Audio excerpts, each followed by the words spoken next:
Toll संदर्भात काही आज महत्त्वाची घोषणा करण्यात आलेली आहे का? कारण हा टोलवरती आदित्य ठाकरेंनी देखील टीका केली होती, काय सांगाल? एक गोष्ट अशी आहे की हा जो ब्रिज आहे 22 किलोमीटरचा ब्रिज आहे आणि याच्यामुळे 7 लिटर जिथं डिझेल किंवा पेट्रोल लागतं ते 1 लिटरच डिझेल लागणार आहे. म्हणजे प्रत्येकाचं सेविंग होणार आहे. हे जवळजवळ 500 ते 600 रुपयाचं सेविंग हे नुसतं फ्युएल कॉस्टमध्ये आहे.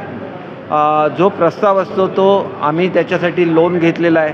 त्याच्यामुळे भारत सरकारचे जे निकष आहेत त्याप्रमाणे 500 रुपये त्या ठिकाणी टोल चार्ज करायला लागला असता, परंतु आजच्या मंत्रिमंडळामध्ये अतिशय महत्त्वाचा निर्णय झाला आणि त्याच्यामध्ये हा 250 रुपये करण्याचा निर्णय झालेला आहे. आणि त्याच्यामुळे निश्चितपणे लोकांचे पैसे पेट्रोलचे तर वाढतीलच, परंतु टोलमध्ये सुद्धा कमी केल्यामुळे निश्चितपणे महाराष्ट्राच्या जनतेला आणि विशेषतः मुंबईच्या जनतेला दिलासा मिळेल.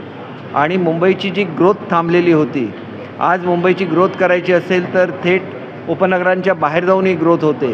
त्याच्याऐवजी मुंबईपासून केवळ 15 मिनिटाच्या अंतरावर नवीन ग्रोथ सेंटर चालू होईल.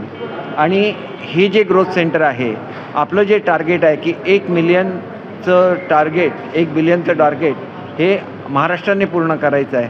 आणि ते करण्याच्या संदर्भात एक फार मोठं योगदान हे याच्या संदर्भात राहणार आहे.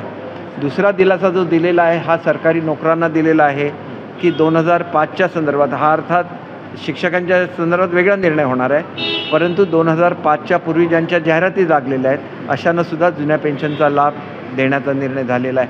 मंत्रालयामधले जे कर्मचारी आहेत त्यांनासुद्धा 5,000 रुपये 1 वर्षाचा भत्ता हा सुद्धा देण्याची अनेक वर्षाची त्यांची मागणी आहे, तीसुद्धा मान्य झालेली आहे.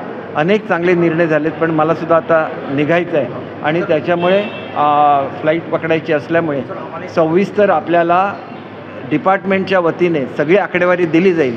आणि मला आपल्याला एकच सांगायचं आहे की हा जो 250 रुपयाचा रेट आहे हा भारतामधला पर किलोमीटरमधला सगळ्यात कमी रेट आहे. ज्यांना काहीही कळत नसतात ते कुठल्याही विषयावर काहीही बोलत असतात.